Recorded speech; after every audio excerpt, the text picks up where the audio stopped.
किस लिए ये याद किया? बताइए, हैं? मैं आपको कल से ढूंढ रही हूँ। काल से ढूंढ रहे हो कहे? हाँ, अरे तो हम आए गए, बताओ क्या करेगा है? लेकिन अभी तक कहाँ थे? हाँ, अभी तक कहाँ थे? हाँ, अभी तक हमने इसी चौराहे पे थे। चौराहे पर क्या कर रहे थे? हम अंडा देते हैं और हमारी माता जी अंडा देती हैं। अरे वाह, और एक बात और जान लियो, अगर हमारे पप्पा अगर मौसम बनाए रहे ना तो 2-4 अंडा और दे दिया था। सबसे पहले ये बताओ, हैं? तुम अंडा देते हो हाँ, और तुम्हारी माता जी अंडा देती हैं हमारी माता जी अंडा और देती हैं, तुम्हारे पिताजी भी अंडा देते हैं। पिताजी भी अंडा देते हैं। और मौसम अगर बनाए रहा था ना हाँ, तो 2-4 अंडा ज्यादा दे दिया था। अरे वो कैसे? क्या हैं? तुम लोग मुर्गी हो घर भर? इसलिए तो दारू पीता है। अगर दारू पी के दुकान में बैठ जाए ना, हाँ, तुमसे बताई बच्चे हो 2-4 अंडा का घाटा पक्का करा देता है। अच्छा, हाँ, और हमारा मेहरुआ वो अंडा दिया था। मान लियो हम नहीं रहते हैं दुकान पे, हाँ, तो हमारे लड़के बच्चे सभी अंडा उठा के कस्टमर को दे देते हैं। यानी हैं? तुम्हारे घर में अंडे की दुकान है? हाँ, अंडे के थोक विक्रेता हैं। ये बात है। अच्छा, तो क्या कहा चाहत हो?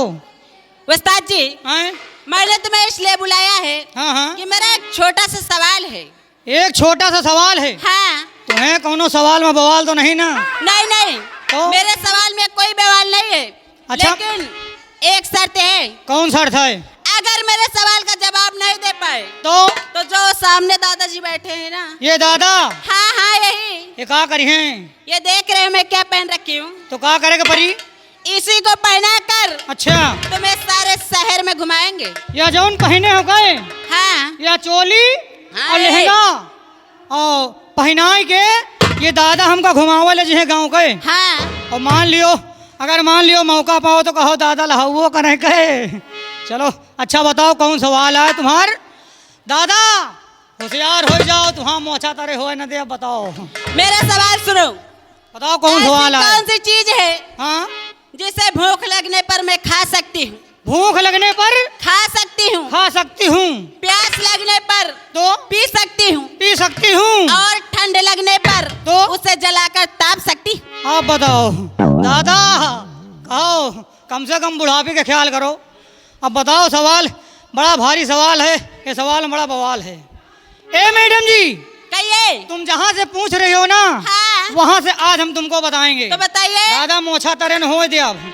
एक बात सुन लियो, जो तुम सवाल पूछ रही हो कि भूख लगने पर हाँ, इसको खा भी सकते हैं, हाँ, और प्यास लगने पर पी सकती हूँ, पी भी सकते हैं, और ठंड लगने पर आग जलाकर ताप भी सकती हूँ। ताप भी सकते हैं। क्यों?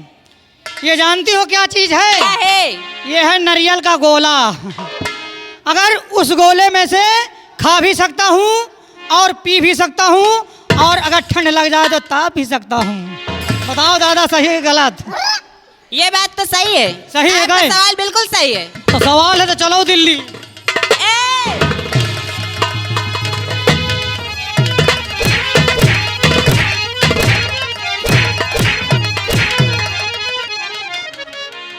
अगर जबरदस्ती करोगे ना तो इतना मारी बाटी, हर जगह लात मारो बर्दाश्त है, हर जगह लात मारो बर्दाश्त है, मगर रोजी रोटी का लात ना मारो, जान लियो।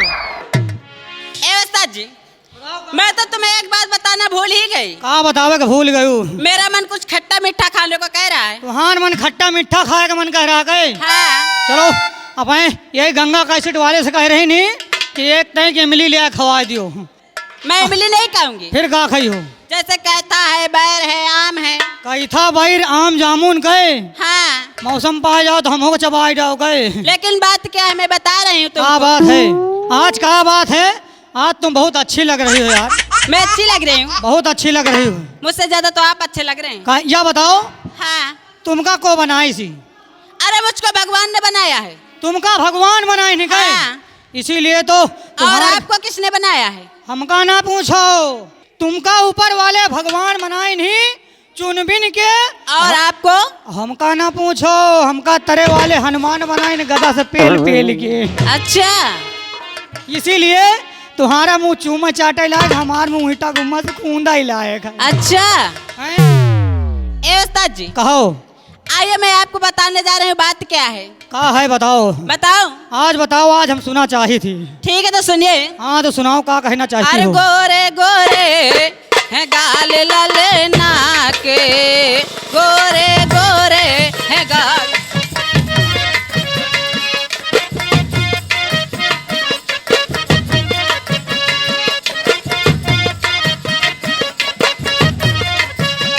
गोरे गोरे हैं गाल ललना के, झड़ुले झड़ुले हैं बार होरीला।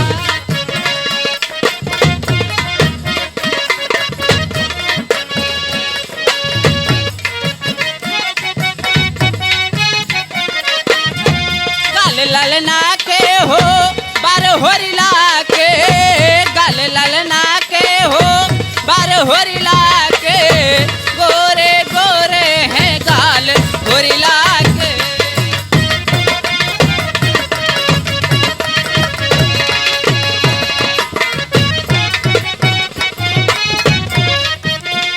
ललना की आजी महलो की रनिया, ललना की आजी महलो की रनिया, बाबा है सूबेदार होरीला।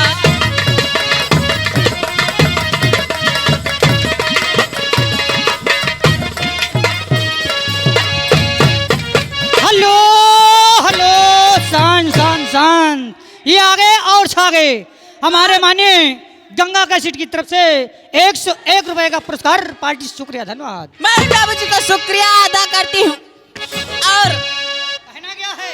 एक छोटा सा कहना प्यार चाहती का हूँ? तोहफा है, फिर उसके बाद उन्हीं की ओर चलते हैं। शुक्रिया अदा करो, कहना क्या है? ए ओ अरे नदी किनारे पलंग बिछा, मेरा चादर उड़ी उड़ी जाए। ओहो, कहना क्या है? ए अरे नदी किनारे पलंग बिछा, मेरा चादर उड़ी उड़ी जाए। अच्छा और अच्छा, इन बलमा की नजर लगी, मेरा लहंगा खुल खुल जाए।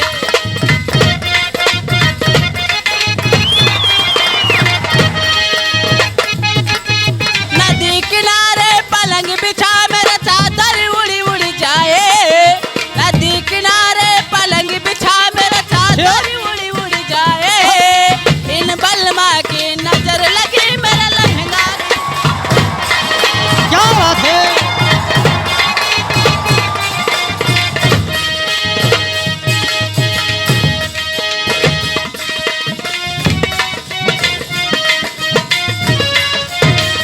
बलमा तुम्हारे संग चलोगे, तोहरी दुल्हन की।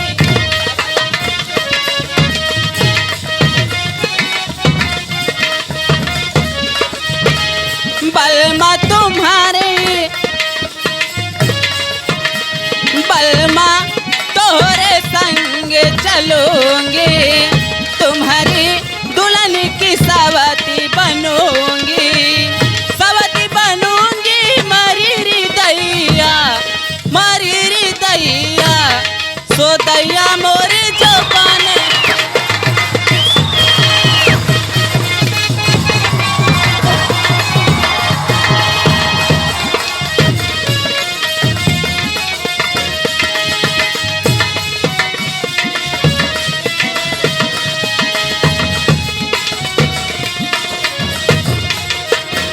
तुम्हें घमंड है, तुम्हें घमंड है अपने जुल्लू जुलाब पर, तो हमें भी घमंड है अपने कल्लू नवाब पर।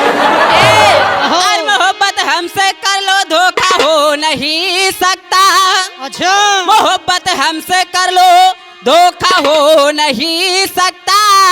और दशहरी आम पकने के बाद खट्टा हो नहीं सकता।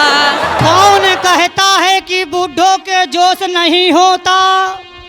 कौन कहता है कि बूढ़ों के जोश नहीं होता? लौंडे 15 मिनट तो बूढ़े 1 घंटा का होश नहीं होता। अरे क्या कहूँ, कुछ कहा नहीं जाता। अच्छा, क्या कहूँ, कुछ कहा नहीं जाता। और बिना गंगा कैसेट वालों के रहा नहीं जाता। ए मैडम जी, ये महफिल है, ये महफिल है, कोई अखाड़ा नहीं है, और इसमें किसी ने किसी को पछाड़ा नहीं है। और तुम्हारी जैसे गौवे जिस खूंटे में बांधी जाती है, वो खूंटा अभी तक गाड़ा नहीं है। अच्छा, बात है। ए मैडम जी इधर आइए।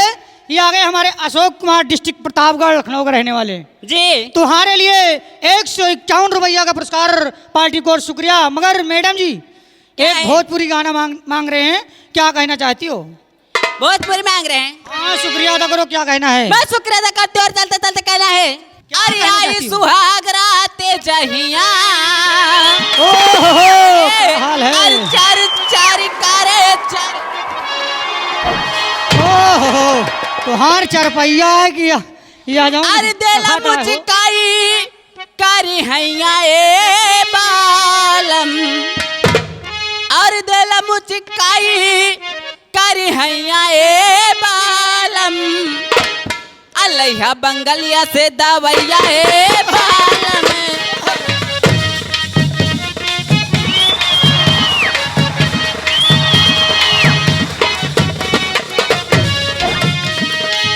आई सुहाग रात जहिया चल चल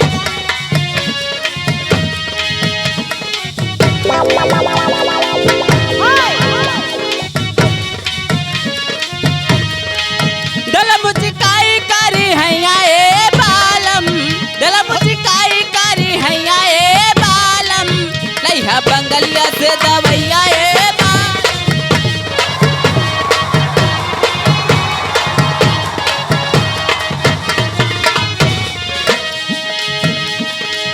लैहा बंगलिया से दवैया ए बालम, लैहा बंगलिया से दवैया ए बालम, लैहा बंगलिया से दवैया ए बालम, लैहा बंगलिया से दवैया ए बालम। ए मैडम जी अब घर चलोगी क्यों? हाँ आओ चलते हैं, मगर चलते चलते कम से कम एक कोई सुपर हिट गाना सुनाओ यार, मजा नहीं आ रहा, कहना क्या है? अरे अम्बा महुला की झूमे डालिया ओहो अमवा महुआ के झूमे डरिया। अरे अम्बा महुला की झूमे डालिया, अच्छा अतानी ताकाना बलमवा हमार, तानी ताकाना बलमवा हमार ओरिया।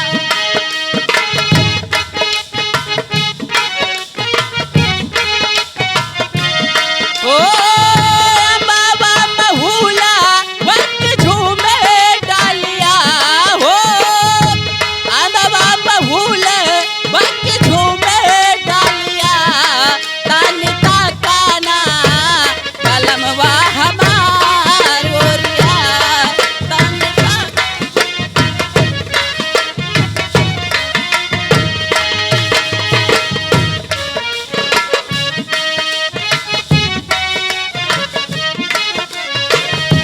अम्बवा बौराई गैले बहुआ कुचाई, अम्बवा बौराई गैले बहुआ कुचाई। क्या बात है?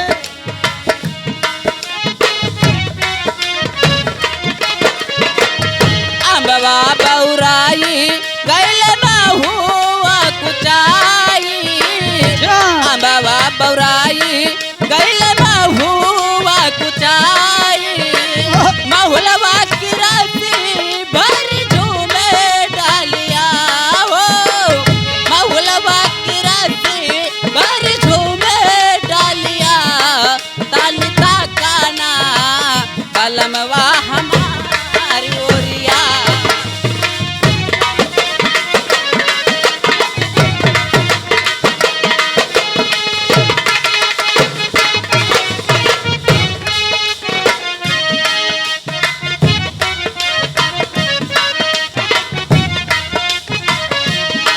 तन ताकाना बलमवा हमार ओरिया, तन ताकाना बलमवा हमार ओरिया।